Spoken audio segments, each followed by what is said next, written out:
Assalamualaikum warahmatullahi wabarakatuh. Salam sejahtera untuk kita semua. Sebelumnya perkenalkan, saya Geri Rusno Pangestu, Sarjana Terapan Kebidanan, Magister Kebidanan. Pada kesempatan kali ini, saya akan menyampaikan atau membahas mengenai ringkasan materi penyusunan buku ajar dan rubrik penilaian oleh Dr. Syahabuddin Said, Master Science.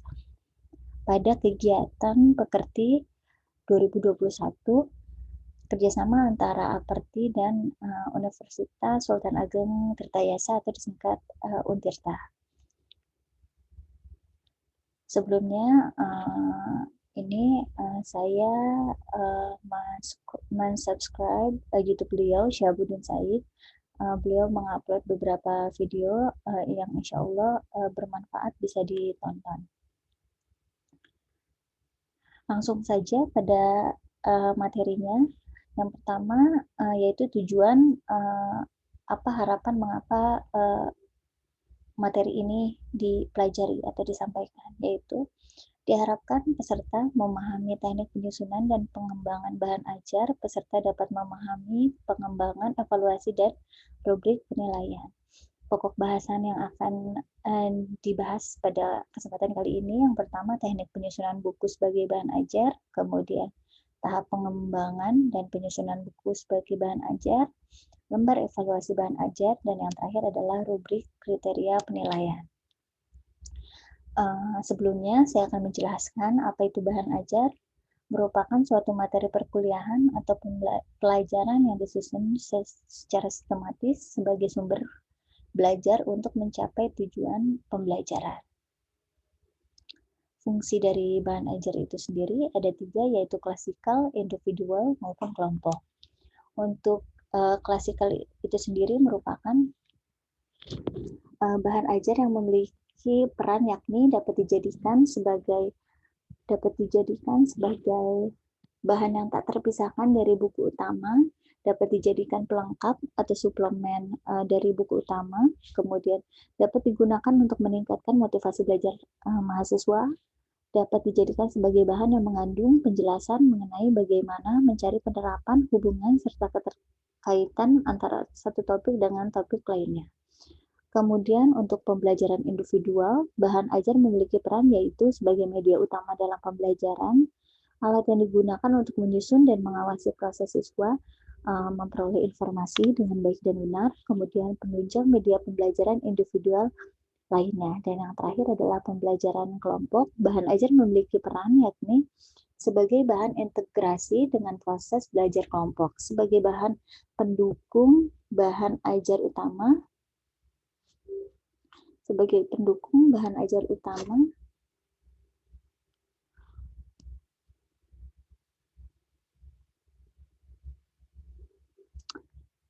Kemudian dengan demikian bahan ajar dapat berperan kepada setiap individu dalam proses pembelajaran, yaitu baik sebagai pendidik maupun sebagai peserta didik. Selanjutnya karakteristik bahan ajar.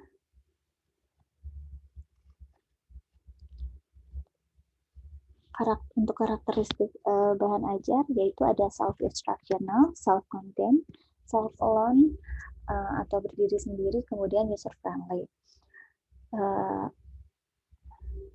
Seseorang belajar secara mandiri dan tidak tergantung pada pihak lain, itu dari self-instructional.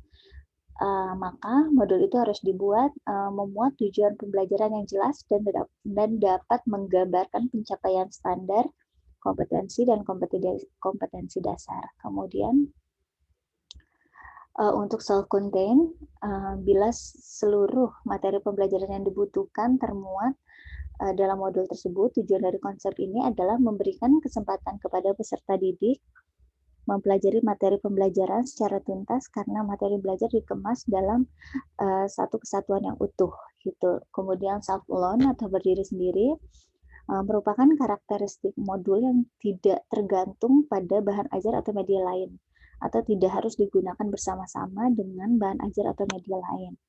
Dengan menggunakan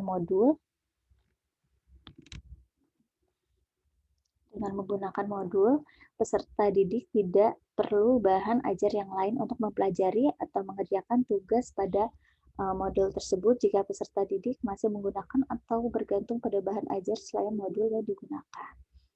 Kemudian user friendly, ini yang terakhir, jadi diusahakan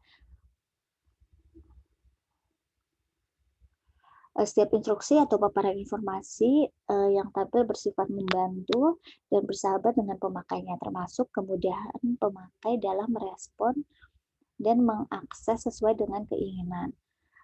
Penggunaan bahasa yang sederhana, mudah dimengerti, serta menggunakan istilah yang umum digunakan merupakan salah satu user friendly.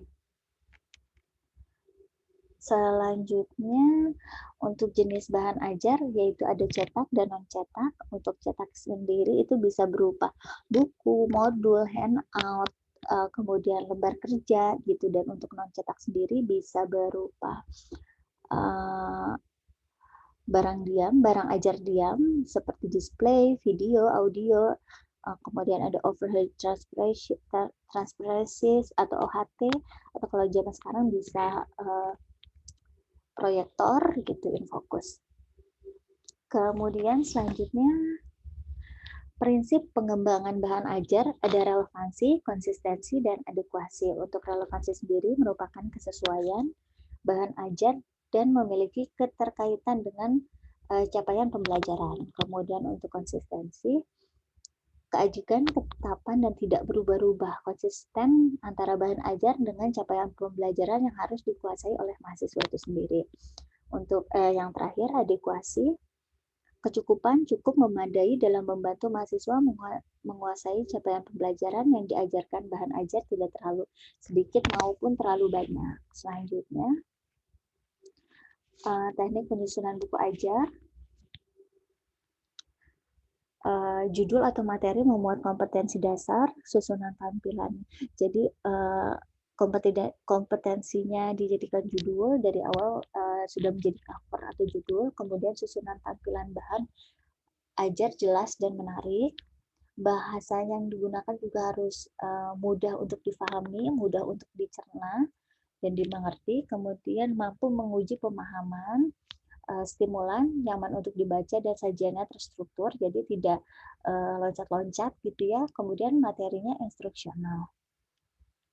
Cara penyajiannya yaitu ada urutan uraian tertutup atau disebut juga dengan prosedural, jadi dari awal tersusun sampai dengan yang terakhir. Kemudian sederhana ke kompleks, ini cara penyajian yang hierarki.